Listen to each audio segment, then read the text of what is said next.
যাকে তাসবিহ দেওয়া হয়, যার সঙ্গে মুসাব্বা বিহির ভিতরে বিষয়টা বেশি থাকে মুসাব্বার তুলনায়। যেমন জায়েদ বাঘের মতো, এখানে বাঘের ভিতর শক্তিটা বেশি জায়েদের তুলনায়, কিন্তু জায়েদের শক্তি অনেক বেশি, সেটা তুলনা করার জন্য বাঘের সঙ্গে তুলনা করা হয়েছে। এইবারে আমরা আয়াতের দিকে লক্ষ্য করি। আল্লাহ বলছেন ওয়ালাইসা যাকারু কাল উনসা, পুরুষ নয় মেয়ের মতো। তার মানে মেয়েরা হচ্ছেন অনেক ঊর্ধ্বে। এই আয়াত থেকে আমরা বুঝলাম যে আল্লাহ সুবহানাহু ওয়া তাআলা মহিলাদেরকে কত গুরুত্ব আরোপ করেছেন। মহিলাদের বিষয় কোরআনে বহু বিষয় আছে, আমি সব বিষয়গুলো আলোচনা করব না। কয়েকজন মহিলাদের বীরত্বের কথা, তাদের আল্লাহর প্রতি ঈমান আস্থার কথা উল্লেখ করেছেন গুরুত্ব সহকারে। তার মধ্যে একজন হচ্ছেন ফেরাউনের স্ত্রী। আল্লাহ তাআলা কোরআনে তুলনা করেছেন অদরাবাল্লাহু মাসালাল লিল্লাযীনা আমানু ইমরাআতা ফিরআউন إذ قالت رب ابن لي عندك بيتا في الجنة ونجني من فرعون وعمله ونجني من القوم الظالمين وضرب الله مثلا আল্লাহ সুবহানাহু ওয়া তাআলা দৃষ্টান্ত স্থাপন করেছেন, উপমা সেট করেছেন লিল্লাযীনা আমানু, যারা ঈমান এনেছে, ঈমান আনার পরে বিভিন্ন পরীক্ষার সম্মুখীন হয়, জেলে যায়, নির্যাতিত হয়, স্বামীর দ্বারা নির্যাতিত, শাশুড়ির দ্বারা নির্যাতিত, এরকম শাশুড়ির স্বামীর বাড়ির লোকজনদের দ্বারা নির্যাতিত, এরকম যারা বলে যে এত কষ্ট এত নির্যাতন, আল্লাহ তাআলা সেই নারীদেরকে, মুমিনদেরকে বোঝাচ্ছেন অদরাবাল্লাহু মাসালাল লিল্লাযীনা আমানু ইমরাআতা ফিরআউন, মুমিনদের জন্য, মুমিন নারী পুরুষদের জন্য ইমরাতে ফিরআউনকে দৃষ্টান্ত স্বরূপ পেশ করা হচ্ছে। إذ قالت رب ابن لي عندك بيتا في الجنة, যখন সে বলেছিল হে আমার রব, তুমি আমার জন্য তোমার নিকটে জান্নাতে একটা ঘর তৈরি করে দাও। তোমার নিকটে, ইনদাকা তোমার কাছে, বাইতান ফিল জান্নাহ জান্নাতের মধ্যে তোমার কাছে একটা ঘর তৈরি করে দাও। আল্লাহু আকবার, কি সুন্দর দোয়াটাই করেছেন। কেমনে এই দোয়াটা করলেন? এই দোয়া কেন করলেন তিনি? ফেরাউন সম্পর্কে আপনারা জানেন, ফেরাউনের অনেক চরিত্র আছে। কোরআনের সূরা কাসাসের শুরুতে আল্লাহ সুবহানাহু ওয়া তাআলা ফেরাউনের চরিত্র সুন্দরভাবে তুলে ধরেছেন। এছাড়া কোরআনের বহু জায়গায় ফেরাউনকে নিয়ে আলোচনা করেছেন। তো এইখানে আল্লাহ সুবহানাহু ওয়া তাআলা ফেরাউনকে নিয়ে বিস্তারিত আলোচনা করেছেন। সূরা কাসাস কত নম্বর সূরা যেন?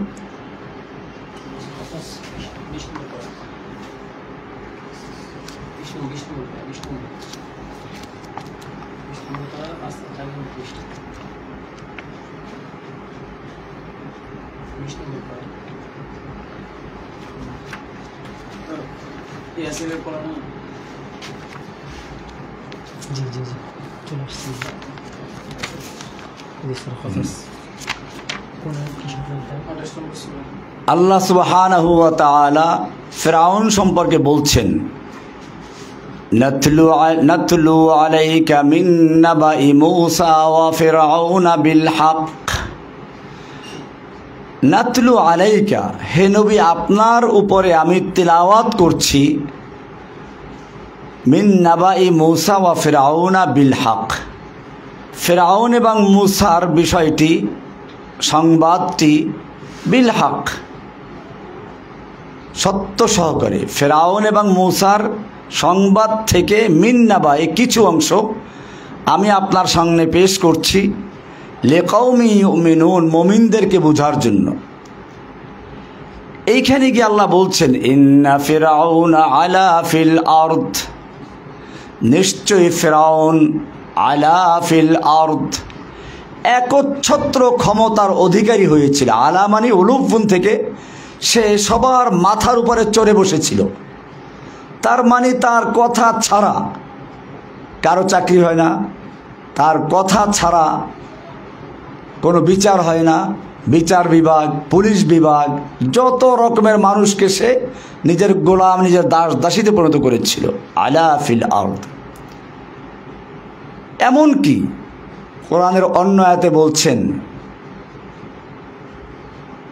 আনা রব্বুকুমুল আ'লা, যেটা সূরা নাজিআতের ভিতর আছে, ফাহাশারা ফানাদা, সে তার দেশের লোকদেরকে জড়ো করলো এবং ঘোষণা করলো আনা রব্বুকুমুল আ'লা, আমি তোমাদের মহান রব, সবচেয়ে বড় রব। খালি রব দাবি করলো একটা কথা ছিল, দাবি করে বসলো মহান রব, সবচেয়ে বড় রব। এরপরে আরেক আয়াতে আল্লাহ বলছেন যে ফেরাউন বলেছিল লাইনিত্তাখাযতা ইলাহান গায়রি, আমাকে বাদ দিয়ে যদি অন্য কাউকে ইলাহ বানাও, মাবুদ বানাও, উপাস্য বানাও, কারো বিধান মানো, লাআজআলান্নাকা মিনাল মাসজুনিন, তাহলে আমি একটা সোজা জেলে ঢুকিয়ে দেব। আমাদের দেশে দেখেন না, এক ফেরাউনই ছিল, মহিলা ফেরাউন, এও তার বিরুদ্ধে যে কথা বলতো তাকে জেলে ঢুকিয়েছ। এটা ফেরাউনের চরিত্র। এই ফেরাউন কিছু বক্তব্য দিয়েছিল, মদিনা সনদ দিয়ে দেশ চালাবে, অমুক তমুক করবে। তো আমি তার প্রতিবাদ করেছিলাম, মদিনা সনদে কি আছে তা তাকে দেখিয়ে দিয়েছিলাম আলোচনার মাধ্যমে। ওই ফেরাউন যেটা করেছিল, এই ফেরাউন সেটাই করেছে। কোরআনে যেটা বলা আছে লাইনিত্তাখাযতা ইলাহান গায়রি, আমাকে বাদ দিয়ে যদি কোনো ইলাহ বানাও, লাআজআলান্নাকা মিনাল মাসজুনিন, একটা সোজা জেলে ঢুকিয়ে দেব। এই জেলে ঢুকিয়েছিল আমাকে, এই জেলে ঢুকিয়েছিল আল্লামা সাঈদী রাহিমাহুল্লাহকে, এই জেলে ঢুকিয়েছিল হেফাজতের সব আলেমদেরকে, মাওলানা মামুনুল হক সহ আরও যত আলেম ওলামা এই দেশে আছেন। হেফাজতের চট্টগ্রামের, ব্রাহ্মণবাড়িয়ার কত লোকদের শহীদ করে দিল। এটা ফেরাউনের একটা বিশেষ বৈশিষ্ট্য। লাইনিত্তাখাযতা ইলাহান গায়রি, যদি তুমি আমাকে বাদ দিয়ে অন্য কোনো ইলাহ বানাও, তাহলে লাআজআলান্নাকা মিনাল মাসজুনিন, আমি তোমাকে সোজা জেলে পুড়িয়ে দেব। এরপরে তার আরেকটা বৈশিষ্ট্য যেটা এখানে আছে, ইন্না ফিরআউনা আলা ফিল আরদি ওয়া জাআলা আহলাহা শিয়া, এবং সে তার জাতিকে বিভিন্ন দলে, বিভিন্ন গ্রুপে বিভক্ত করেছিল। আমাদের সমাজের যে ফেরাউন বিদায় নিল, সেও একই কায়দায় এই জাতিকে বিভক্ত করেছিল। স্বাধীনতার পক্ষে, স্বাধীনতার বিপক্ষে, মুক্তিযুদ্ধের চেতনার পক্ষে, মুক্তিযুদ্ধের চেতনার বিপক্ষে, এই বিভিন্ন চেতনা তৈরি করে দিয়ে সে রাজত্ব কায়েম করেছিল ফেরাউনের মতো। ওয়া জাআলা আহলাহা শিয়া, সে তার জাতিকে বিভিন্ন দলে বিভক্ত করেছিল। ইস্তাদঈফু তাইফাতাম মিনহুম, যাদেরকে বিভিন্ন দলে বিভক্ত করেছিল তাদের একটা দলকে সে দুর্বল করে রাখত, তাদেরকে পুলিশ দিয়ে গ্রেপ্তার করাতো, বাড়িঘর লুটপাট করাতো। ইস্তাদঈফু তাইফাতাম মিনহুম, তাদের থেকে একটা গ্রুপকে সে দুর্বল করে রাখত। ইউযাব্বিহু আবনাআহুম ওয়া ইস্তাহয়ী নিসাআহুম, সে ওদের দুর্বল সম্প্রদায় যাদেরকে দুর্বল করে রেখেছিল তাদের পুরুষদেরকে সে জবাই করে ফেলতো, নারীদেরকে সে জীবিত রাখত। ইন্নাহু কানা মিনাল মুফসিদিন, আল্লাহ সুবহানাহু ওয়া তাআলা ইরশাদ করছেন যে সে ছিল একটা সন্ত্রাসী।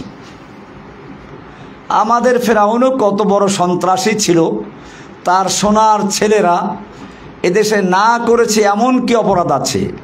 ধর্ষণ করেছে, লুটপাট করেছে, খুন করেছে, গুম করেছে, গরু চুরি করেছে, না করেছে কি? ইন্নাহু কানা মিনাল মুফসিদিন, সে ছিল একটা বড় সন্ত্রাসীদের মধ্য থেকে একজন, সন্ত্রাসীদের অন্যতম। এই জন্য সে অন্যদেরকে সন্ত্রাসী বলতো। এদেশের আলেম ওলামা ইসলামের কথা যারা বলে তারা সব সন্ত্রাসী।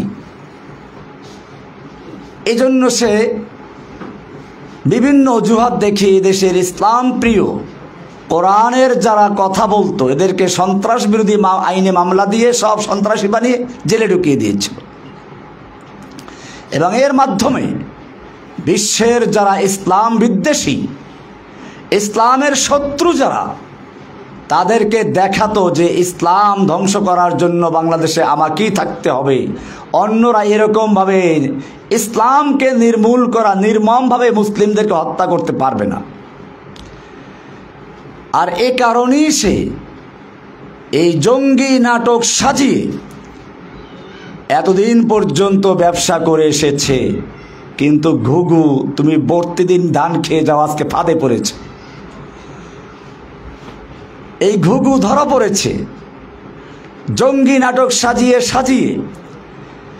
এই ১.৫ যুগ পর্যন্ত সে ক্ষমতা পাকাপোক্ত করতে পেরেছিল, কিন্তু শেষ সময় এসে এদেশের বলতে বলতে যখন তার জিহ্বাটা লম্বা হয়ে গেছে, এক সময় সে দেশের ছাত্র জনতা এবং সবাইকে সে রাজাকার বলে দিয়ে দিল। পতন যদি আসে এভাবেই আসে।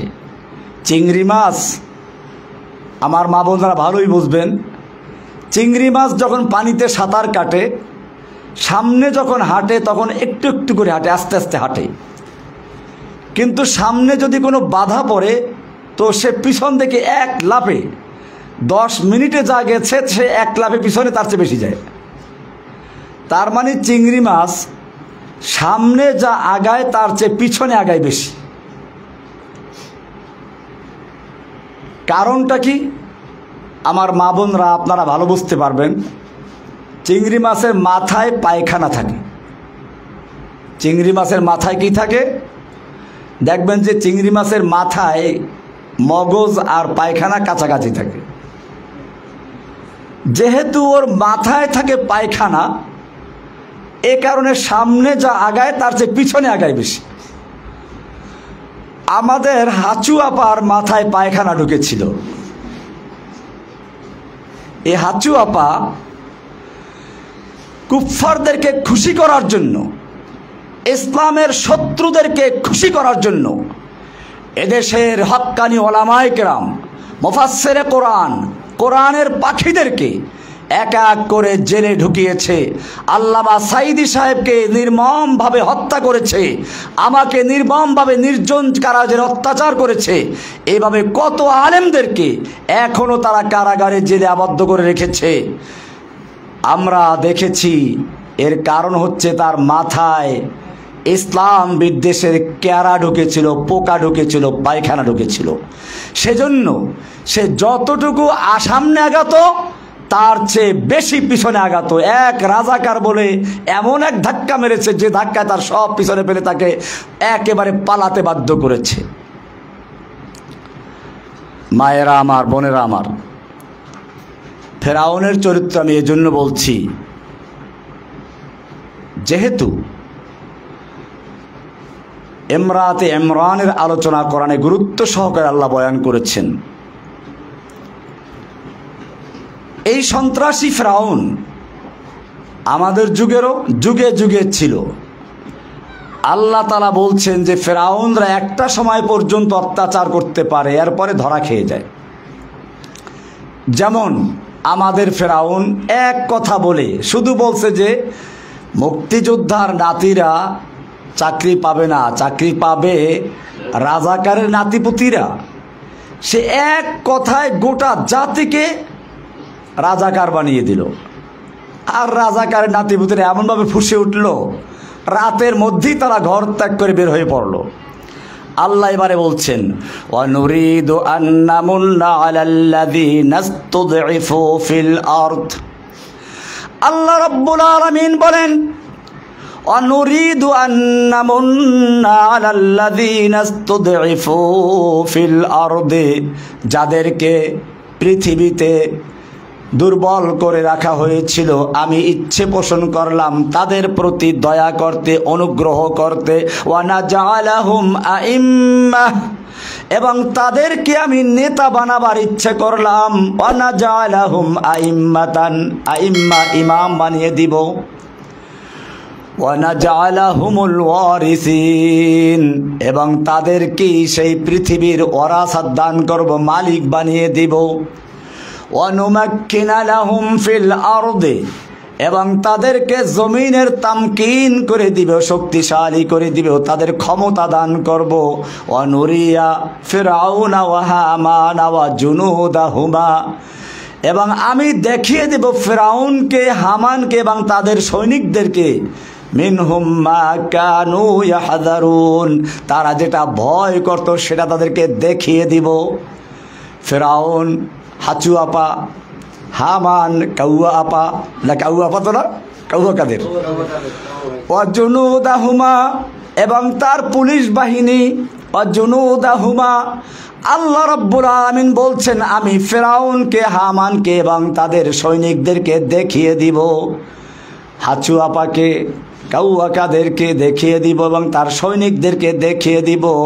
মা কানু ইয়াহযারুন, যা তারা ভয় পেত তা আমি তাদেরকে দেখিয়ে দিব। আল্লাহ তা দেখিয়ে দিয়েছেন। এবারে আল্লাহ সুবহানাহু ওয়া তাআলা বলছেন দুর্বলদেরকে শক্তিশালী করবেন। এই ফিরআউন যে নিজেকে আল্লাহ দাবি করেছিল, এই আল্লাহ মানে আসমানের আল্লাহ না, অনেকে ভুল মনে করে। ফিরআউনও আবার আল্লাহ মানত। ফিরআউন আল্লাহ বিশ্বাস করত, তাহলে সে কোন অর্থে আল্লাহ দাবি করত? এই হাঁচু আপা যে অর্থে আল্লাহ দাবি করত। বলি হাঁচু আপা তো আল্লাহ দাবি করে নাই, আল্লাহ দাবি করা লাগে না, আল্লাহর ক্ষমতা দাবি করলেই সে আল্লাহ হয়ে যায়। আপনারা দেখেছেন বাংলাদেশে কোনো কাজ, একটা চৌকিদারের চাকরি হলেও হাঁচু আপার অনুমতি লাগতো। তাহলে বোঝা যায় ফিরআউন যেভাবে একচ্ছত্র ক্ষমতার অধিপতি হয়েছিল, ঠিক এই ফিরআউনও একচ্ছত্র ক্ষমতার অধিপতি হয়েছিল। আল্লাহ তাআলা ওই ফিরআউনকে চুবিয়ে মারলেন, এই ফিরআউনকে দেশ ত্যাগ করে পালাতে বাধ্য করলেন। এই ফিরআউন যেহেতু নিজেই আল্লাহ, কাজেই সে আবার অন্য আল্লাহর কথা মানতে পারত না। কিন্তু ফিরআউনের স্ত্রী ছিল এক আল্লাহ বিশ্বাসী। অনেক লম্বা ঘটনা আছে। কোনো একদিন সে হয়তো মাথা আঁচড়াচ্ছিল বা অন্য কোনো কাজ করছিল, তো বলল যে বিসমিল্লাহ, কাজের শুরুতে বিসমিল্লাহ বলল। এটা তার এক মেয়ে বলল যে তুমি যে আল্লাহর নামে বললা, আল্লাহ কোন আল্লাহ? এটাকে আমার আব্বু ফিরআউন আল্লাহ? বলছে না না, তোমার আব্বু ফিরআউন আল্লাহ না, এটা ওই আল্লাহ যিনি আমাকে, তোমাকে এবং তোমার বাবা ফিরআউনকেও সৃষ্টি করেছেন। বলে তাহলে আমি আব্বুকে বলে দেই। যাই হোক, অনেক ঘটনার পরে শেষ পর্যন্ত ফিরআউন জানতে পারলো। এরপরে ফিরআউনের নির্যাতন শুরু হলো। শেষ পর্যন্ত আপনারা জানেন এক এক করে তার বাচ্চাগুলোকে ফুটন্ত কড়াইয়ের ভিতরে ফুটন্ত তেলে বাচ্চাগুলো ছেড়ে দেওয়া হলো। সর্বশেষ যখন ছোট বাচ্চাটাকে ছেড়ে দেওয়া হলো, তখন সে কাঁদতে লাগলো। ওই সময় ছোট বাচ্চাটা, দুধের বাচ্চা, বলতে আম্মু তুমি কাঁদছো কেন, চলে আসো, এটা কোনো শাস্তির জায়গা না, এটা জান্নাতের জায়গা, এটা আল্লাহ তাআলা গুলবাগিচা করে দিয়েছেন। সুবহানাল্লাহ।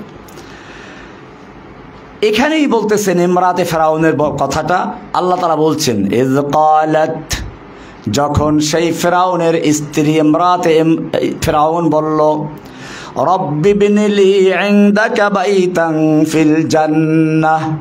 ও রব্বুল আলামিন, ফিরআউন সে নিজেকে ইলাহ দাবি করছে, রব দাবি করছে, তাকে যে অমান্য করছে, তার উপর নির্যাতন করছে, জুলুম করছে, অত্যাচার করছে, জেলে পুড়িয়ে মারছে। ও আমার রব, রব্বি বিনিলি ইনদাকা বাইতান ফিল জান্নাহ, তুমি আমার জন্য তোমার কাছে জান্নাতে একটা ঘর বানিয়ে দাও, তোমার কাছে। কি সুন্দর দাও, তোমার কাছে, যেন আমি জান্নাতে বসেও তোমার কাছে থাকতে পারি। মা বোনদের এখান থেকে শিক্ষা নিতে হবে। দুনিয়ার অত্যাচার জুলুম, স্বামীর বাড়ি গেলে বিশেষ করে শাশুড়িরা, আমি আবার শাশুড়িদেরকে দোষ দিচ্ছি না, তাদের ব্যাপারে আমি বলতেছি পরে, সাধারণত চিন্তা করে আমার এই ছেলের মালিক বোধহয় এই পুত্রবধূ হয়ে গেছে, আমি এখন আর মালিক নই। এই কারণে তার ভিতরে সামান্য ঈর্ষা আসতেই পারে। আমার বোনদের উচিত হবে এই জিনিসটা বুঝতে না দেওয়া, বরং স্বামী যাতে করে আরও তার মায়ের খেদমত বেশি করে, এবং এই যে আমার বোন পুত্রবধূ হয়ে গেল, তিনিও তার এমন খেদমত করবেন, এমনভাবে তাকে আচার ব্যবহারে আবার খুশি করবেন যাতে সে ওইটা বলতে না পারে। তো যত কষ্টই আসুক, তারপরেও যে স্বামী সব ভালো হয় তা না, কিছু স্বামী এমনি অত্যাচার করে। ফেরাউন ওরকমই একজন ছিল, তাকে দিয়ে উদাহরণ দিচ্ছেন যে এরকম স্বামী যদি পড়ে তাহলে কি করবে? আল্লাহর কাছে প্রথমে দোয়া করবে, রব্বি বিনিলি ইনদাকা বাইতান ফিল জান্নাতি ওয়া নাজ্জিনি মিন ফিরআউনা ওয়া আমালিহি। আমাকে ফেরাউন এবং তার কাজ থেকে, আমল থেকে নাজাত দাও, মুক্তি দাও। ওয়া নাজ্জিনি মিনাল কওমিজ যালিমিন, জালিম কওমদের থেকে আমাকে মুক্তি দান করো। এরপরে এই সূরায়ে আত-তাহরীমের শেষের দুই আয়াত 11 এবং 12 নম্বর আয়াত। 12 নম্বর আয়াত আল্লাহ বলছেন মারিয়াম সম্পর্কে, ওয়া মারিয়াম ইবনাতা ইমরান, ইমরানের মেয়ে মারিয়াম, তাকে উদাহরণ দিচ্ছেন, আল্লাতী আহসানাত ফারজাহা, যিনি তার লজ্জাস্থানকে হেফাজত করেছিলেন। এটা একটা বিশেষ মর্যাদা, যে মেয়ে, যে নারী তার লজ্জাস্থানকে হেফাজত করবে, আল্লাহ তাআলা বলছেন তাকে আমি কি পুরস্কার দিলাম? ফানাফাখনা ফীহি মির রূহিনা, আমি তার ভিতরে আমার রূহের থেকে একটা রূহ ফুঁকে দিলাম। তার মানে বিশেষ রূহ, বাবা ছাড়া একটা রূহ তাকে দান করলাম। ওয়াসাদ্দাকাত বিকালিমাতি রাব্বিহা ওয়া কুতুবি, মারিয়ামের প্রশংসা করছেন আল্লাহ, যে আল্লাহ তাআলা বলছেন যে মারিয়াম তার রবের কালেমাতে বিশ্বাসী ছিল, সত্যায়ন করেছে, বিশ্বাস স্থাপন করেছে। তিনি তার রবের কিতাবকে বিশ্বাস করেছেন। ওয়া কানাত মিনাল কানিতিন, এবং তিনি ছিলেন অল্পতুষ্ট, বিনয়ী, আনুগত্যশীল। এখানে নারীদের কয়েকটা চরিত্রকে আল্লাহ তাআলা তুলে ধরেছেন, যেগুলো আপনারা ইতিমধ্যে বুঝেছেন।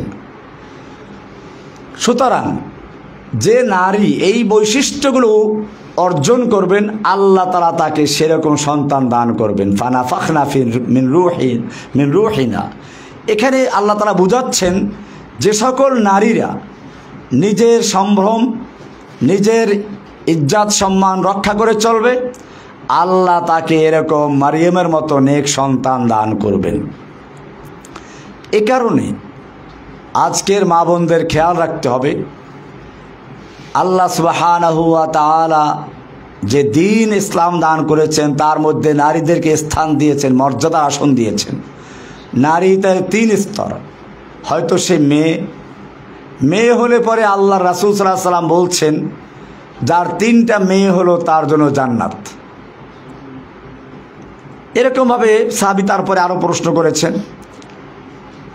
মেয়ে দ্বিতীয় স্তরে হয় স্ত্রী, তৃতীয় স্তরে হয় মা। প্রত্যেকটা আলাদা আলাদা জায়গা আছে, সম্মানের জায়গা আছে। অনেক সময় আমাদের নারী জাতকে খেপানোর জন্য পশ্চিমা চিন্তাধারায় যারা বড় হয়েছে, শিক্ষিত হয়েছে, তারা প্রশ্ন ছুড়ে দেয়, নারীদেরকে আল্লাহ তাআলা ঠকিয়েছেন। একটা ছেলে যে সম্পদ পায়, বাবার সম্পদ, একটা মেয়ে তার অর্ধেক সম্পদ পায়, এটা নারীদেরকে ঠকিয়েছে। না বোঝার কারণে এই প্রশ্ন, মা বোনদেরকে বলবো, আপনারাই এই প্রশ্ন উত্তর দিয়ে দিবেন। নারীদেরকে আল্লাহ তাআলা ঠকান নাই। মনে করুন আপনার বাবার 2টো সন্তান, একটা ছেলে একটা মেয়ে, 3 লক্ষ টাকা রেখে সে মারা গেল। কোরআনের ভাগ অনুযায়ী 3 লক্ষ টাকার থেকে 2 লক্ষ টাকা পাবে ছেলে, 1 লক্ষ পাবে মেয়ে। এবারে দুজনের বিয়ের সময় হয়ে গেল। ছেলেটা বিয়ে করলো, 1 লক্ষ টাকা দিল স্ত্রীকে মোহর। তার আছে কত এখন? 1 লক্ষ টাকা আছে। স্ত্রী ঘরে আসলো, এখন স্ত্রীর কাপড় চোপড়, খানা পিনা, থাকা সব কিছুর দায়িত্ব কার? স্বামীর, ওই ছেলের। সে তো 1 লাখ টাকা আছে এখন, আর 1 লাখ টাকা স্ত্রীকে দিয়েছে। এই 1 লাখ টাকা স্ত্রী এখানে খরচ করার দায়িত্ব বহন করে না, তার খরচ বহন করবে স্বামী। তাহলে স্বামীর থেকে সে 1 লাখ টাকা পাইল, ওটা বহাল আছে, আর বাবার থেকে আর 1 লাখ পাইল। মনে করুন মেয়েটার বিয়ে হয়ে গেল, এখন মেয়েটা বাবার থেকে 1 লাখ টাকা পেয়েছিল, সে বিয়ে হলো, মোহর পাইল 1 লাখ টাকা, 2 লাখ টাকা হয়ে গেল। এরপরে সে স্বামীর ঘরে থাকে, খাওয়া দাওয়া সব স্বামীর হোটেলে, তার কোনো খরচ নাই, তাহলে তার 2 লাখ টাকা বহাল রয়ে গেল। এরপরে এখন যদি ওই 2 লাখ টাকার মালিক যে মহিলা 1 লাখ টাকার মালিক ভাইয়ের কাছে আসে, এই মেহমানদারির খরচ কার? মেয়ের না বা ছেলের? এরপরে এই একটা মেয়ে, সে তার যেমন বাবার থেকে সম্পদ পেয়েছে, স্বামীর সম্পদের ভাগ পাবে। সে শুধু 1 লাখ টাকা মোহর পেয়ে ক্ষান্ত না, স্বামীর সন্তানের ভাগ পাবে, সন্তানের সম্পদের ভাগ পাবে। এইভাবে দেখা যায় যে একজন মেয়ে কয়েক দিক থেকে সম্পদ পায়। তাহলে এই যে কথাটা বলা হচ্ছে ইসলাম নারীদেরকে ঠকিয়েছে, এটা ওরা না জানার কারণে বলে। কর্মস্থল ভিন্ন জিনিস। হ্যাঁ, কোরআনে মেয়েদের সম্পর্কে বলেছে, ওয়ালা তাবাররাজনা তাবাররুজাল জাহিলিয়াতিল উলা, তোরা জাহিলি যুগের মেয়েদের মতো প্রকাশ্যে চলাফেরা করো না। এখানে কিন্তু বলা হয় না যে একেবারে তারা চলাফেরা করতেই পারবে না। ওরা অভিযোগ করে যে নারীদেরকে ইসলাম 4 দেয়ালে আবদ্ধ করে দিয়েছে। না, 4 দেয়ালে আবদ্ধ করে নাই। আল্লাহর নবীর যুগেও তো মেয়েরা আল্লাহর নবীর কাছে আসতো, প্রশ্ন করত, আল্লাহর নবী সাল্লাল্লাহু আলাইহি ওয়াসাল্লাম তাদেরকে উত্তর দিতেন। তাহলে 4 দেয়ালে আবদ্ধ করলো কোথায়? সুতরাং আপনাদের বড় দায়িত্ব হচ্ছে নারীদের সমাজে ইসলামের সৌন্দর্যগুলো তুলে ধরা, এবং সবচেয়ে বড় দায়িত্ব হচ্ছে একজন মা সন্তানের জন্য প্রথম পাঠশালা। মা যদি শিশুবেলায় সন্তানকে তাওহীদ শিক্ষা দেয়, দ্বীনের ইলম শিক্ষা দেয়, তাহলে ওই ছেলে পরবর্তীতে কখনো আর নাস্তিক হতে পারে না। ছোটবেলায় আপনি যদি সাঁতার শিখে থাকেন, এরপরে পানিতে পড়ে যান, মরার ভয় থাকে না। ডোবায় পড়ুক, পুকুরে পড়ুক, এমনকি সাগরেও যদি লঞ্চ ডুবে যায়, জাহাজ ডুবে যায়, বাঁচার সম্ভাবনা আছে। সাঁতার জানে যেহেতু, একসময় সে হয়তো খড়কুটা পেয়ে যাবে কিছু একটা। আর যদি সাঁতারটাই না জানে, তাহলে সে বাড়ির পাশে ডোবায় পড়েও মারা যাবে। ঠিক এই সাঁতার শেখানো মানে ইসলামের প্রথম শিক্ষা দেওয়ার দায়িত্ব হচ্ছে মায়ের। মা তার সন্তানকে প্রথম ইসলামের সাঁতার শিখাবে, আল্লাহ শিখাবে, রাসূল শিখাবে, কালেমাতুশ শাহাদাত শিক্ষা দিবে, আল্লাহ বা আল্লাহর রাসূলের আনুগত্য শিক্ষা দিবে। এইভাবে যখন একজন মা তার সন্তানকে তৈরি করবে, সেই সন্তানও কোনো সময় তার মা বাপকে ভুলতে পারে না। আজকে সমাজে এই যে মা বাপকে আনুগত্য করে না, মা বাবার সাথে বেয়াদবি করে, এর একটা বড় কারণ হচ্ছে মা বাপ তার দায়িত্ব ঠিকমতো পালন করছে না। সুতরাং খেয়াল রাখতে হবে, আমরা যদি আল্লাহর হুকুম মতো আমাদের সন্তানদেরকে লালন করি, পালন করি, সন্তানরাও আল্লাহর হুকুম মতো আমাদের খেদমত করবে। আর যদি আমাদের দায়িত্ব আমরা পালন না করি, তাহলে সন্তান কেন আমাকে খেদমত করবে? আমি তো তার দায়িত্ব পালন করি নাই। মায়েরা আমার, বোনেরা আমার, আপনাদের এখন কি শিক্ষা দায়িত্ব? প্রথম কি দায়িত্ব রয়েছে? প্রথম দায়িত্ব হচ্ছে আপনাদের তাওহীদ শিক্ষা দেওয়া। মনে রাখতে হবে, ইসলামের মূল ভিত্তি হচ্ছে তাওহীদ। আল্লাহর রাসূল সাল্লাল্লাহু আলাইহি ওয়াসাল্লাম একটা তাঁবুর সঙ্গে তুলনা করেছেন ইসলামের বেনাগুলোকে। নামাজ, রোজা, হজ, যাকাত, ঈমান, এর উপর ইসলামের ভিত্তি স্থাপন করা হয়েছে, বেনা রাখা হয়েছে। কেন? মূলত মানুষ, একজন মানুষ হচ্ছে একটা ছোট্ট পৃথিবী। খুব খেয়াল করে জিনিসটা শুনবে, আমি একটা ভূমিকা পেশ করব, তারপরে মূল কথা আসবো। আবার পৃথিবীর মৌলিক উপাদান হচ্ছে চারটি: আগুন, পানি, মাটি, বাতাস।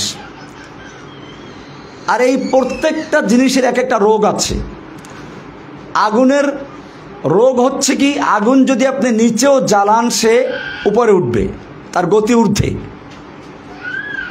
মানুষের মধ্যে আগুন আছে, সুতরাং মানুষের মধ্যে অহংকার থাকে, আমি বড়, আমি উপরে। এবং শয়তান যে আদমকে সেজদা করে নাই তার কারণ ছিল এটাই, খলাকতানি মিন নারিন ওয়া খলাকতাহু মিন তিন। আমি কেন আদমকে সেজদা করব? তুমি আদমকে সৃষ্টি করেছো মাটি দিয়ে, আমাকে সৃষ্টি করেছো আগুন দিয়ে।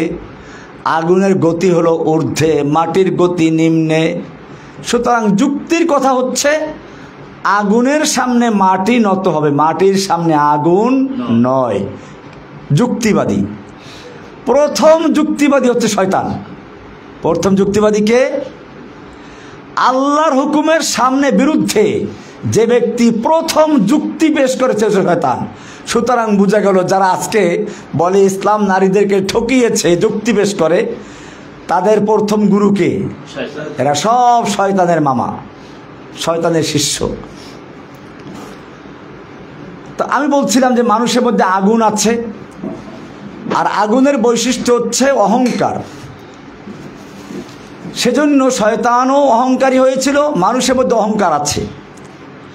আল্লাহ সুবহানাহু ওয়া তাআলা এই অহংকার রোগের চিকিৎসার জন্য দান করেছেন সালাত, নামাজ।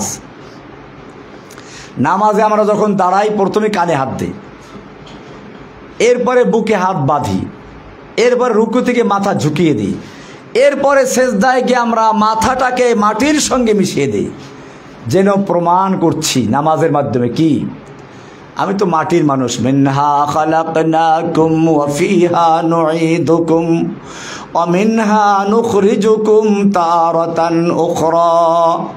আমি তো মাটির থেকে সৃষ্টি হয়েছি, মাটির সঙ্গে মিশে যাব, মাটির থেকে আবার আমাকে উঠতে হবে। আমার কিসের অহংকার, কিসের গৌরব?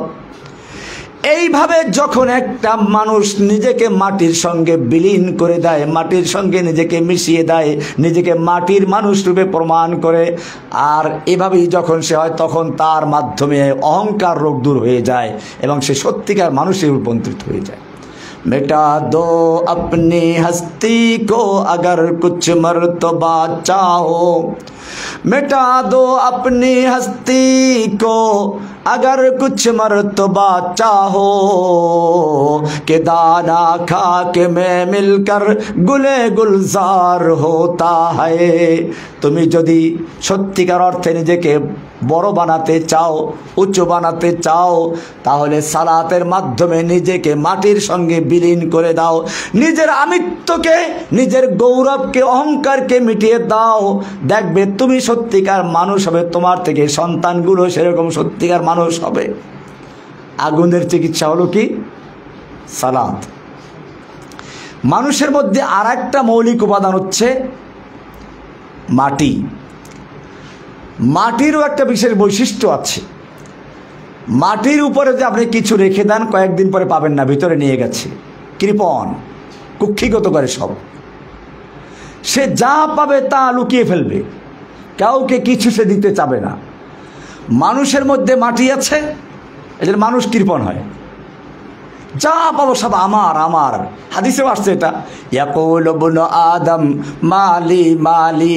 বনি আদম বলে আমার মাল, আমার মাল, আমার বাড়ি, আমার গাড়ি, আমার নারী, আমার সব আমার। ওয়া হাল্লাকা ইয়া ইবনা আদম, ও বনি আদম তুমি কি চিন্তা করেছো তোমার কি জিনিস? ওয়াহাল্লাকা ইল্লা মা আকালতা ফাআফনাইত, তোমার তো খালি ওই জিনিসগুলো বলতে পারো তোমার, যা তুমি খেয়েছো এক রাস্তা দিয়ে আর এক রাস্তা দিয়ে বের করে দিয়েছো। ওয়ামা লাবিস্তা ফাআবলাইতা, আর তুমি যা পরিধান করেছো এবং পুরাতন করে দিয়েছো তা তোমার কাপড় চোপড় নষ্ট করেছো। ওয়ামা তাসাদ্দাকতা ফাআমদাইত, আর যা তুমি সাদকা করে দান করে আল্লাহর রাস্তায় জমা করেছো তা তোমার। এছাড়া যা কিছু সব মৃত্যুর পরে মালিকানা কার? ওয়ারিসদের। এজন্য এক কবি নিজেকে আক্ষেপ করে বলছিল, বিষ্ণু হাফেজ বতো গোয়াম কে গুল তাজা নমি মানদ, अगर मानद शबे मानद शबे दीगर नमी मानद। गुलज गुलशाद जुदा गश्ता तरु ताजा नमी मानद, अगर मानद शबे मानद शबे दीगर नमी मानद। हमेशा इज्जते मेहमा बाइक खाना नमी मानद, अगर मानद शबे मानद शबे दीगर नमी मानद। কি সুন্দর করে বলেছেন কবি, চিন্তা করুন। বিষ্ণু হাফেজ বতু গুয়াম, ও হাফেজ আমি তোমাকে বলছি, কবি নিজেকে বলতেছেন, কে গুল তাজা নমি মানাদ, ফুল বাগানে কত সুন্দর দেখা যায়, কিন্তু কয়দিন থাকে? একদিন, 2 দিন, 3 দিন, তারপরে সে আস্তে ঢলে পড়ে যায়। अगर मानद शबे मानद शबे दीगर नमी मानद, हिजाबे नव अरूसा दर शबे दर बरे शौहर नमी मानद। একজন নতুন বধূ যখন ঘরে আসে কি সুন্দর ঘোমটা দিয়ে থাকে, মাথা তো দূরের কথা, চেহারাও দেখা যায় না। এরপরে আস্তে আস্তে পুরান হয়, শেষ পর্যন্ত চেহারা তো দূরের কথা, মাথাটাও খুলে যায়। এটাই কবি বলেছেন, হেজাবে নাও আরুসা দরবারে শৌহর নমি মানদ, अगर मानद शबे मानद शबे दीगर नमी मानद। हमेशा इज्जते मेहमा बाइक खाना नमी मानद। একজন মেহমান যখন প্রথম কারো বাড়িতে যায়, প্রথম দিন কি খাবেন? পোলাও খাবেন, মুরগি খাবেন, সব তৈরি আছে। এরপরে মেহমান আস্তে আস্তে পুরাতন হয়, খাবারের মানও কমে, শেষ পর্যন্ত ভর্তা আর ডাল খাও, আর মনে ভাবে যাইবে কবে। কবি সেটাই বলেছেন, হামেশা ইজ্জতে মেহমা বায়ে খানা নমি মানদ, अगर মানদ শবে মানদ শবে দিগার নমি মানদ। তো বলছিলাম মানুষের মধ্যে মাটি আছে, মাটির বৈশিষ্ট্য হচ্ছে কৃপণতা। মানুষের মধ্যে মাটি আছে, মানুষও কৃপণ হয়, এটা একটা রোগ। এই রোগের চিকিৎসা দিলেন কি দিয়ে? যাকাত। আকিমুস সালাত ওয়া আতুজ যাকাত, যাকাত দান করতে থাকো, দিতে দিতে তোমার কৃপণতা রোগের চিকিৎসা হয়ে যাবে। এরকম ভাবে আরেকটা মৌলিক উপাদান হচ্ছে পানি। পানির বৈশিষ্ট্য হচ্ছে, পানি যদি আপনি সমতল জায়গায় ছাড়েন, সে এক জায়গায় বসে থাকবে না, আরও জায়গা দখল করবে। তার মানে লোভ, লালসা, দখল করার প্রবণতা। মানুষের মধ্যে পানি আছে, সেজন্য মানুষও কি করবে? একজন 10টা বাড়ি করেছে, এখন আরও লোভ করতে থাকে, পাশের বাড়ির ঝুপড়িটা দখল করলে আমার বাড়িটা কী হয়ে যায়? একেবারে সুন্দর, পুরা জায়গাটা সুন্দর হয়ে যায়, ওই ঝুপড়িওয়ালা কেমনে তাড়াবো। এটা পানির বৈশিষ্ট্য।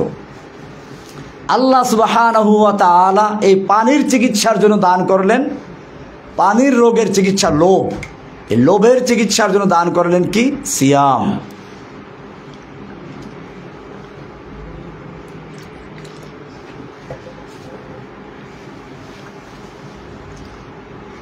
সওমের মাধ্যমে, রোজার মাধ্যমে একজন মানুষ সামনে খাবার পায়, পানিও পায়, স্ত্রী পায়, চাহিদা থাকা সত্ত্বেও সে এগুলো ব্যবহার করতে পারে না। কাকে ভয় করে? কুতিবা আলাইকুমুস সিয়াম কামা কুতিবা আলাল্লাযীনা মিন ক্বাবলিকুম লাআল্লাকুম তাত্তাকুন। এমনি ভাবে আরেকটা হচ্ছে বাতাস। মৌলিক উপাদান কি? বাতাসের বৈশিষ্ট্য হচ্ছে বাতাস চায় সব জায়গায় তার অস্তিত্ব বিরাজমান থাকুক, খালি জায়গা পালি ওখানেকে দখল করবে। নামের প্রচার। মানুষের মধ্যে বাতাস আছে, সেজন্য মানুষও চায় যে আমাকে সবাই চিনুক, সবাই জানুক, আমি প্রচারিত হই, সবার মুখে মুখে আমার নামটা আলোচিত হোক। অথচ এটা একটা শিরক, শিরকে খফি। আল্লাহ তাআলা এই নামের জন্য যা করে এটা গ্রহণ করেন না। সেজন্য এই বাতাসের যে রোগ হচ্ছে নামের প্রচার, এটার ঔষধ দান করলেন হজ করো। হজ করতে গেলে সেখানে আমির গরিব ফকির সব একই মাঠে একই কাপড়ে এক জায়গায় থাকে, বিশেষ কার কোনো মর্যাদা নেই। আর বিশেষ মর্যাদা যখন নাই তার নামের কোনো ব্যাপার থাকে না, সব হাজি সাহেব। এই চারটা রোগের ঔষধ হলো চারটা বিনা। নামাজ কিসের ঔষধ? আগুনের বৈশিষ্ট্য অহংকার, তার রোগের চিকিৎসা হচ্ছে সালাত। মাটির রোগের বৈশিষ্ট্য হচ্ছে কৃপণতা, তার চিকিৎসা হচ্ছে সিয়াম যাকাত। পানির বৈশিষ্ট্য হচ্ছে লোভ, এটার চিকিৎসা হচ্ছে কি? সিয়াম। বাতাসের বৈশিষ্ট্য হচ্ছে নাম প্রচার করা, তার চিকিৎসা হলো হজ। এবারে চারটে খুঁটি পাইলেন, চারটে খুঁটিতে তাবু হবে। এবার মূল খুঁটি হলো কি? এই চারটা নামাজ রোজা হজ যাকাত কাজে আসবে যদি একটা ঠিক থাকে, সেটা হচ্ছে কি? ঈমান। শাহাদাতু আল্লা ইলাহা ইল্লাল্লাহ ওয়া আন্না মুহাম্মাদান রাসূল, দুই সাক্ষী দেওয়া। আশহাদু আল্লা ইলাহা ইল্লাল্লাহ ওয়া আশহাদু আন্না মুহাম্মাদান আবদুহু ওয়া রাসূল, এটা হচ্ছে ঈমান। এইটা হলো মাঝখানের তাবুর খুঁটি। এই খুঁটি যদি থাকে তাহলে আপনার ওই চারটে কাজে লাগবে। আমি এটা গতকালের আলোচনায় বলেছিলাম যে আপনি যদি শূন্য লেখেন কোনো মূল্য নাই, একটা শূন্য কোনো মূল্য নাই, দুইটা তিনটা চারটা লেখতে লেখতে এখান থেকে আপনার বাড়ি পর্যন্ত শূন্য দিয়ে ভরিয়ে ফেলেন, মূল্য আছে। কিন্তু একটা এক লেখলেন প্রথম, এর ডানে আপনি একটা শূন্য দিলেন, কত হবে? 10। আর এক শূন্য 100, আর এক শূন্য 1000, আর এক শূন্য 10,000, আর এক শূন্য 1,00,000। এখন আপনি শূন্য যত দিবেন একের মূল্য তত বাড়বে। ঠিক তেমনি ভাবে ইসলামের মূল ভিত্তি হচ্ছে তাওহীদ, লা ইলাহা ইল্লাল্লাহ, ঈমান, ওয়া আন্না মুহাম্মাদার রাসূলুল্লাহ। এইটা হচ্ছে ঈমান, এটা মাঝখানের খুঁটি। এই দুই সাক্ষী না দেওয়া পর্যন্ত নামাজ রোজা হজ যাকাতের কোনো কাজে আসবে না। আপনাদের মৌলিক দাওয়াত হচ্ছে এই তাওহীদকে প্রতিষ্ঠিত করা। আজকে আমাদের সমাজে মানুষ ইসলামের দাবি করে কিন্তু তাওহীদ বুঝে না। ইসলামের মূল জায়গা এখানেই। নতুবা মক্কার কাফেররাও বিশ্বাস করতে আল্লাহ আছে, কোরআনে স্পষ্ট আছে, মা বোনরা ভালো করে বুঝবেন। আল্লাহ তাআলা মক্কার কাফেরদের সম্পর্কে কোরআনে বলেছেন, ওয়ালা ইন সালতাহুম মান খালাকাহুম, আপনি যদি মক্কার কাফেরদেরকে জিজ্ঞেস করেন কে ওদেরকে সৃষ্টি করেছে, লা ইয়াকুলুনাল্লাহ, তারা বলবে সৃষ্টি করেছেন কে? আল্লাহ, অবশ্যই বলবে। ওয়ালা ইন সালতাহুম মান নাযালা মিনাস সামাই মাআন ফাআহইয়া বিহিল আরদা মিন বাদি মাউতিহা, আপনি যদি ওদেরকে জিজ্ঞেস করেন কে আসমান থেকে পানি বর্ষণ করে, সেই পানির মাধ্যমে মৃত্যু জমিনকে তরুতাজা করে ফসল উৎপন্ন করার জন্য আবার জীবিত করে দেন কে? লায়াকুলুন্নাল্লাহ, তারা বলবে সব করেন কে? আল্লাহ। তাহলে বোঝা যায় আমরা যেমন বিশ্বাস করি আসমান জমিনের মালিক আল্লাহ, চন্দ্রের সূর্যের মালিক আল্লাহ, এরকম আমার তোমার সৃষ্টি করার মালিক আল্লাহ, এগুলো মক্কার কাফেররা বিশ্বাস করত। তাহলে গন্ডগোলটা ছিল কোন জায়গায়? গন্ডগোলটা ছিল কি আমরা বুঝবো রাসূল সাল্লাল্লাহু আলাইহি ওয়াসাল্লাম প্রথম দাওয়াতের ঘটনা দেখলে পরে। আল্লাহর নবী সাল্লাল্লাহু আলাইহি ওয়াসাল্লাম নবুয়ত প্রাপ্তির পরে 3 বছর পর্যন্ত গোপনে দাওয়াত দিলেন। এরপরে আল্লাহর পক্ষ থেকে নির্দেশ জারি হলো, ফাসদা বিমা তুমার, হে নবী আপনি যা আদিষ্ট হয়েছেন তা প্রকাশ্যে বলুন। আল্লাহর নবী সাল্লাল্লাহু আলাইহি ওয়াসাল্লাম এবারে মক্কার নীতি অনুযায়ী সকালবেলা গিয়ে পাহাড়ে উঠলেন, জোরে ডাক দিলেন, ইয়া সবাহা ইয়া আলাল কুরাইশ, সকালের বিপদ। এই কথা শুনলে সবাই একাত্র হয়ে যায়, না যেন কোন বিপদ এসেছে। আল্লাহর নবী সাল্লাল্লাহু আলাইহি ওয়াসাল্লাম সে অনুযায়ী যখন ডাক দিলেন, মক্কার নেতারা যখন শুনতে পেল সবাই চলে আসলো।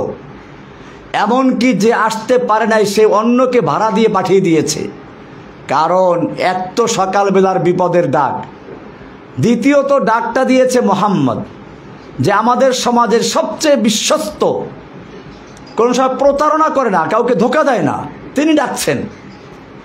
সব জড়ো হয়ে গেল। এবারে আল্লাহর নবী সাল্লাল্লাহু আলাইহি ওয়াসাল্লাম এই কুরাইশের নেতাদেরকে জিজ্ঞেস করলেন, ওহে কুরাইশের নেতৃবৃন্দ, আজকে যদি আমি তোমাদেরকে বলি এই পাহাড়ের অপর প্রান্তে তোমাদের শত্রু ওত পেতে বসে আছে, যেই কোনো মুহূর্তে হামলা করে তছনছ করে দিবে, মক্কাকে ধ্বংস করে দিবে, তোমরা কি বিশ্বাস করবে? মক্কার লোকেরা বলল, অবশ্যই বিশ্বাস করব, কারণ মা জাররাবনাকা কাযিবান কত্তু, আপনাকে আমরা কখনো মিথ্যাবাদী হিসেবে পাই নাই, আপনাকে মিথ্যা বলতে শুনি নাই, মিথ্যা শোনার অভিজ্ঞতা আপনার থেকে আমাদের নাই। এবারে রাসূল সাল্লাল্লাহু আলাইহি ওয়াসাল্লাম কি বললেন শুনুন।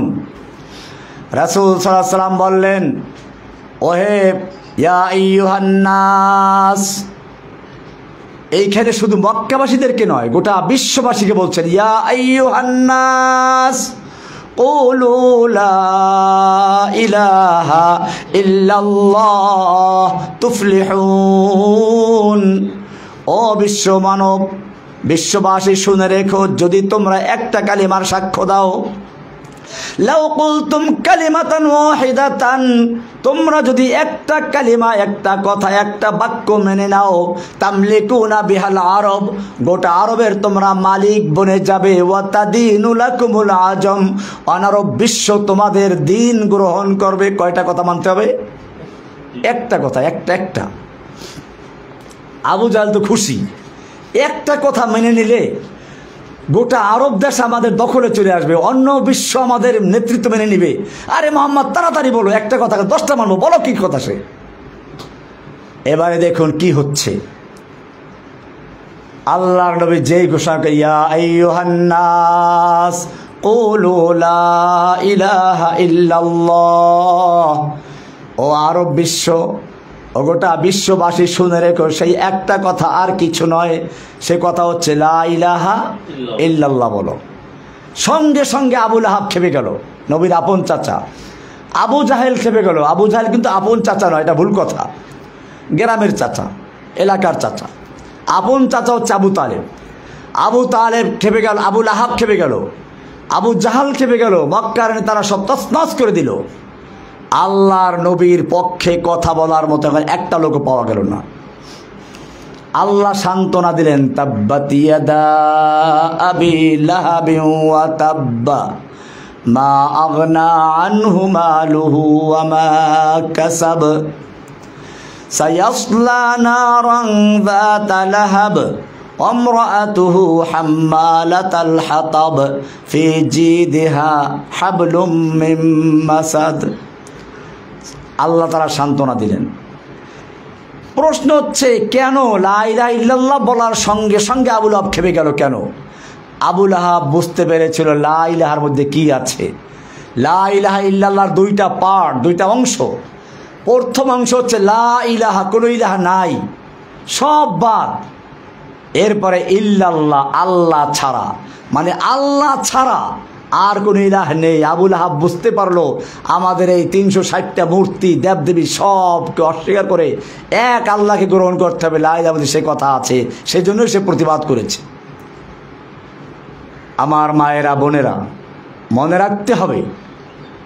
আমি উদাহরণ দেই, পুরাতন বিল্ডিংয়ে নতুন করে রং করলে মানুষ কী করে? আগে পুরাতন রংটা ঘষে মেজে ধুয়ে মুছে পরিষ্কার করে তারপরে নতুন রং করে। কেন? পুরাতন রঙের উপর রং করলে ওই নতুন রং টিকবে না, পড়ে যাবে। ঠিক এরকম ভাবে ইসলাম বলে লা ইলাহার মাধ্যমে একজন মানুষের অন্তর থেকে যত আল্লাহ ছাড়া বাতিল ইলাহ বসে আছে, সেই ইলাহ হতে খাজা বাবা, গাজা বাবা, ল্যাংটা বাবা, পীর বাবা, দরগাওয়ালা, দুর্গাওয়ালা, নেতা নেত্রী, জননেত্রী, কি আছে ওই যে জনক মনক হাবিজুবি, দেখে না মূর্তি কেমনি বসাইছিল, সেই মূর্তিগুলো ক্রেনেট লাগে তারপর টাইনটা তারপরে ফালাই দিছে একটারে। এরকম যে যত গায়রুল্লাহ অন্তরে বসে আছে, লা ইলাহা ইল্লাল্লাহর র‍্যাদ দিয়ে ঘষে মেজে ধুয়ে মুছে পরিষ্কার করে এরপরে বলা হচ্ছে ইল্লাল্লাহ, একমাত্র আল্লাহকে বসাতে হবে। আল্লাহ ছাড়া আর কোনো ইলাহ নেই, আল্লাহ ছাড়া আর কোনো উপাস্য নেই। ব্যক্তি জীবনে, পারিবারিক জীবনে, সামাজিক জীবনে, রাষ্ট্রীয় জীবনে, আন্তর্জাতিক জীবনে, সকল ক্ষেত্রে আমি আনুগত্য করব কার? এটার নামই ইসলাম। এটার নাম কি? ইসলাম। ইসলাম মানে আপনারা মিজান পড়েছেন, সেখানে লেখা আছে মুন সাহেবের ভিতরে, আল ইসলাম ও গর্দান নেহাদান বাতাত। ইসলাম মানে হচ্ছে আত্মসমর্পণ করা। কার কাছে? ব্যক্তি জীবনে, পারিবারিক জীবনে, সামাজিক জীবনে, রাষ্ট্রীয় জীবনে, আন্তর্জাতিক জীবনে, সকল ক্ষেত্রে এক আল্লাহর বিধানের কাছে আত্মসমর্পণ করার নাম হচ্ছে কি? ইসলাম। আর এইরকম আত্মসমর্পণ যে করে তার নাম হচ্ছে মুসলিম। এটাই আমাদের পরিচয়, আমাদের মূল পরিচয় এটাই। কোরআন বলেছে হুয়া সাম্মাকুমুল মুসলিমিন মিল্লাতা আবিকুম ইব্রাহিম। এই মিল্লাত তোমাদের পিতা ইব্রাহিমের জাতির পিতাকে, ইব্রাহিম না অন্য কেউ? মিল্লাতা আবিকুম ইব্রাহিম হুয়া সাম্মাকুমুল মুসলিমিন, তিনি তোমাদের নামকরণ করেছেন মুসলিমিন করে। এই ইসলামের মূল ভিত্তি হচ্ছে তাওহীদ, লা ইলাহা ইল্লাল্লাহ। এবারে সেই আল্লাহর হুকুম মানব কি মন গড়া তরিকায়? মা বোনদের ভালো করে বুঝবেন। ধরুন জোহরের ফরজ নামাজ কয় রাকাত? 4 রাকাত। আসরের ফরজ কয় রাকাত? 4 রাকাত। এশার ফরজ কয় রাকাত? মাঝখানে মাগরিবের নামাজ হলো 3 রাকাত। এখন যদি কোনো ব্যক্তি আজকের থেকে বলে যে অসুবিধা কি, মাগরিবের নামাজটাও 4 রাকাত পড়ব, 1 রাকাত বেশি বললে একটা রুকু বাড়বে, সেজদা বাড়বে, সুবহান রাব্বিল আযীম বাড়বে, আলা বাড়বে, সমস্যা কি? আমি তো ভালো কাজই করছি, অসুবিধা কি? নামাজ হবে? হবে না। কেন হবে না? আল্লাহর হুকুম, রাসূলের তরিকা চলতে হবে। আল্লাহ বলেছেন সালাত কায়েম করো, কেমনে কায়েম করব তা দেখিয়েছেন কে? মুহাম্মাদুর রাসূলুল্লাহ। কে দেখিয়েছেন? এবারে মুহাম্মদ সাল্লাল্লাহু আলাইহি ওয়াসাল্লাম যে নামাজ দেখিয়েছেন তার মধ্যে মাগরিব হলো 3 রাকাত, 3 রাকাতই পড়তে হবে। 4 রাকাত পড়লে নামাজ হবে না। আপনি কোরবানির ঈদের দিন চিন্তা করেন সবাই গরু খায়, আমি এই 3 দিন রোজা রাখবো, রোজা হবে? ঈদের দিন রোজা রাখা জায়েজ না হারাম? কেন হারাম? এইটাই হচ্ছে যে আল্লাহর বিধান যেটা যেরকম আছে সেরকম মানতে হবে, এর বাইরে মানা যাবে না। আমাদের দেশে বিশেষ করে চট্টগ্রামে মাজারে সেজদা করে অনেকে, আবার বলে তাজিমি সেজদা। আপনারা যেটা করেন হলো ইবাদতের সেজদা, নামাজে, ওটা না, আমরা করি তাজিমের সেজদা। আমি আপনাদেরকে বলতে চাই, আমরা যত রকম নামাজ পড়ি সব নামাজের রুকু সেজদা আছে, ঠিক কিনা? ফজরের নামাজ পড়বেন, রুকু সেজদা করতে হবে। তুমি জোহরের নামাজ পড়ো, রুকু সেজদা করতে হবে, ফরজ। মাগরিবের নামাজ, আসরের নামাজ, ইশার নামাজ, জুমার নামাজ, ঈদের নামাজ, সব নামাজে রুকু সেজদা করা ফরজ। কিন্তু খবরদার নামাজটা যদি জানাজার নামাজ হয় রুকু সেজদা করা যাবে না। কেন করা যাবে না? সব নামাজের ভিতরে রুকু সেজদা করা ফরজ, জানাজার নামাজে রুকু সেজদা করা যাবে না। কেন? কারণ হচ্ছে এই জানাজার নামাজের সামনে একটা লাশ আছে, লাশ। এখন আপনি যত ভালো উদ্দেশ্যে আল্লাহর জন্য সেজদা করেন, ওই পীর ফকির বলবে কি, এই তো বুজুর্গকে সেজদা করা হলো, তাজিমের সেজদা। আল্লাহ রাব্বুল আলামিন চাইলেন যে প্রয়োজনে আমার সেজদা বাতিল করে দিলাম, তবু যেন মানুষ বিভ্রান্ত না হয়। লাশটা যখন আপনার সামনে ছিল, মাত্র 3 ফুট দূরে, জানাজা করার সময়, তখন সবচেয়ে ভালো সময় ছিল সেজদা করার বুজুর্গকে। তখন সেজদা করতে পারলেন না। লাশটা যখন মাটির ভিতরে চলে গেল, তখন কোন বিবেক সেজদা করার জন্য পারমিশন দিল? মাটির ভিতরে চলে গেল, বাস আসলো, হোগলা আসলো, তারপর সেজদা করতেছে। সুতরাং বোঝা গেল কবরে সেজদা করা জায়েজ না হারাম? কোনো প্রকার সেজদা জায়েজ নেই। সুতরাং আমাদের মনে রাখতে হবে আমরা আল্লাহর হুকুম মানব কার তরিকায়? রাসূল সাল্লাল্লাহু আলাইহি ওয়াসাল্লামের দেখানোর তরিকা, এটাই হচ্ছে ইসলাম। এটাই হচ্ছে আল্লাহর হুকুম পাবো কোরআনে, রাসূলের তরিকা পাবো কোথায়? হাদিসে।